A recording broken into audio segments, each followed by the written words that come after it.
الحمد لله الذي يبدع الأفلاك والأرضين والصلاة والسلام على سيد الأنبياء والمرسلين اما بعد. محترم سامعین اکرام اور میرے عزیز ساتھیوں، آج میں آپ حضرات کے سامنے مدارس کی اہمیت پر کچھ گفتگو کرنے کی جسارت کر رہا ہوں. ظاہر ہے کہ موضوع بڑا متنوع، ہماگیر اور وقت طلب ہے، لیکن مختصر وقت ہے. میری کوشش ہوگی کہ مختصر وقت میں مدارس اسلامیہ کی اہمیت و افادیت پر نظر ڈالوں اور آپ لوگوں کے سامنے یہ واضح کر دوں کہ آج ہندوستان میں ہمارے ملی تشخص کی بقا مدارس اسلامیہ ہی کی بدولت ہے.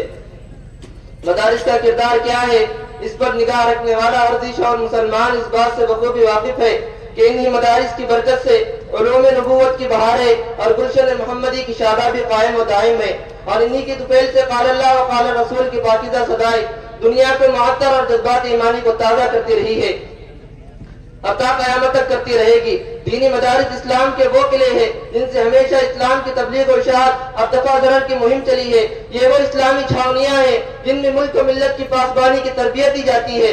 دینی مدارس کے متعلقین نے ہمیشہ لادینیت اور مغربیت کے طوفانوں کے منہ موڑے ہیں اور مادیت کے ایمان کے تھپیڑوں میں ملت اسلامیہ کو روحانی غذا فراہم کی ہے.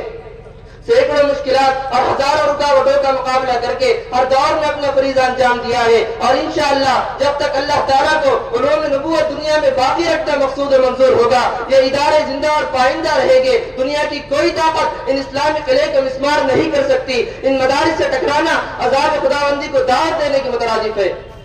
کون کہتا ہے کہ آج کے دور میں مدرسے کا کوئی کردار نہیں؟ میں اس سے آگے بڑھ کر کہنا چاہتا ہوں، لاکھوں کروڑوں کے فنڈ مدرسے کو نہیں ملے، کالج اور یونیورسٹیوں کو ملے. سرکار کی چھتری سرپرستی مدرسے کو نہیں ملی، کالج اور یونیورسٹیوں کو ملی. بین الاقوامی امداد مدرسے کو نہیں ملی، کالج اور یونیورسٹیوں کو ملی. لمبی چوڑی عمارتیں مدرسے کے حصے میں نہیں آئی، کالج اور یونیورسٹیوں کے حصے میں آئی. جب اتنا کچھ ان کو ملا تو پھر اس کا تقاضا تو یہ تھا میری قوم کا ہر دوسرا نوجوان ڈاکٹر ہوتا، ہر تیسرا نوجوان انجینئر ہوتا، ہر چوتھا نوجوان گریجویشن کیے ہوئے ہوتا، ماسٹر کی ڈگری لیے ہوئے ہوتا. لیکن اتنی مراعات اور فنڈز کے باوجود بھی ان اداروں نے میرے قوم کو کیا دیا وہ رزلٹ آپ کے سامنے ہے. لیکن اس کے مد مقابل ان چٹائیوں کے اوپر بیٹھ کر ان ملا لوگوں نے ایک ایک مٹھی آٹے کی بھیک مانگی ہے، زکوٰۃ کے چند ٹکڑے جمع کیے ہیں، فطرانہ مانگا ہے، قربانی کی کھالیں مانگی ہے، زمانے کے تانے سنے ہیں، لوگوں کی تلخیوں کو برداشت کیا ہے. تمہارے اسکول کے گیٹ پر کھڑے ہونے والے ایک چپراسی سے بھی کم تنخواہ لی ہے. کسی نے ان کو ملا کہا، کسی نے دہشت گرد کہا، کسی نے انتہا پسند کہا، کسی نے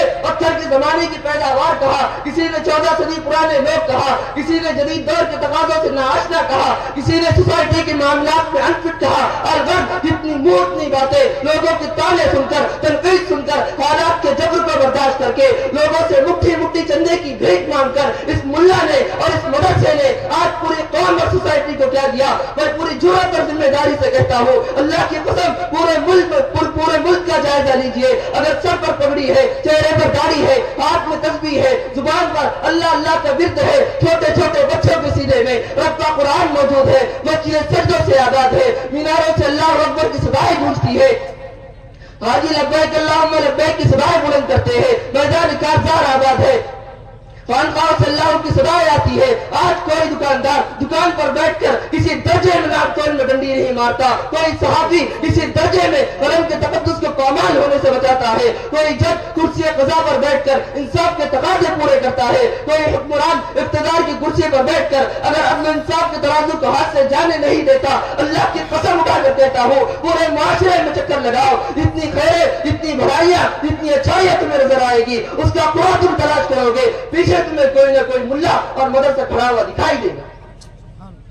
آج ہمیں بڑا دکھ ہوتا ہے جب کوئی اٹھتا ہے اور کہتا ہے کہ ان مولویوں نے قوم کو دیا کیا ہے، ان مولویوں نے سوائے چندے مانگنے کے اور کیا کیا ہے. ظالموں، تم سورج کو انگلی کے پیچھے چھپانا چاہتے ہو. تاریخ کے سنہرے اور آپ شاہد ہے کہ دور صحابہ کے ان مدارس نے ایسے سیاسی، سماجی، معاشی، معاشرت کے ارتقائی ماہرین تیار کیے، ایسے طبیب حکمران اور ایسے قاضی تیار کیے، ایسے ورکر اور کارکن تیار ہوئے کہ جس میں فلک نے نہ ان سے بہتر سیاستدان دیکھے تھے، نہ طبیب حکمران دیکھے تھے، نہ تاجر و مزدور دیکھے، نہ جنرل و سپاہی دیکھے، کہ ان کی ثقافت کے سامنے دنیا کی ثقافت دم توڑ گئی۔ یہ انہی مدارس کی فضلات ہے جو زبان ادب کے میدان میں گئے تو اپنی انفرادیت منوائی، تاریخ و تحقیق کے میدان میں گئے تو اپنے امتیازات کے جھنڈے گاڑے، سیاست کا رخ کیا تو اپنی برتری ثابت کی، دفاع قوم و وطن کی باری آئی تو قوم کا سر فخر سے بلند کیا، سائنس و ٹیکنالوجی کے میدان میں پڑے تو ایجادات کے ڈھیر لگا دیے، میڈیکل کے شعبے میں قدم رکھا تو سجیے سے لا علاج مرد قابل علاج قرار پائے۔ میں ان مدارس کی بات کر رہا ہوں جو نہ صرف دین اسلام کے محافظ بنے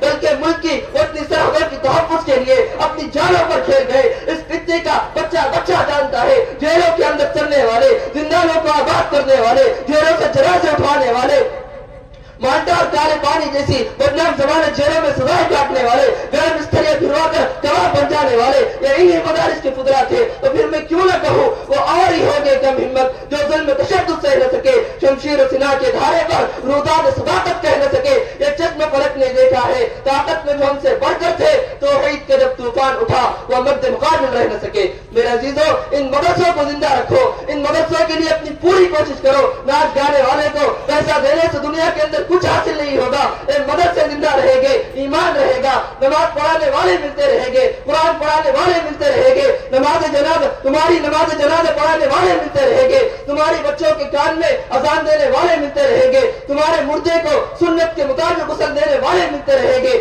اگر یہ مدرسے زندہ رہیں گے تمہاری مسجدوں سے اللہ اکبر کی صدائیں آتی رہے گی۔ اگر یہ مدرسے نہ رہے، کوئی دین بتلانے والا، کوئی قرآن پڑھانے والا، کوئی کلمہ پڑھانے والا، کوئی تمہیں دین سکھلانے والا پھر نہیں ملے گا۔ اس طریقے سے انسان کو زندہ رہنے کے لیے سانس کی ضرورت ہے، اسی طریقے سے ہم کو ہمارے دین کو زندہ رکھنے کے لیے ان مدرسوں کی ضرورت ہے۔ اگر سانس نہیں ہے جسم مردہ ہے، اگر مدرسے نہیں ہے ہمارا ایمان مردہ ہے۔ ایک شعر پر میں اپنی بات ختم کروں گا، یہ مدرسہ ہے کوئی میں گدا نہیں ساقی، یہ مدرسہ ہے کوئی میں گدا نہیں ساقی، یہاں کی خاک سے انسان بنائے جاتے ہیں۔ وما علینا الا البلاغ۔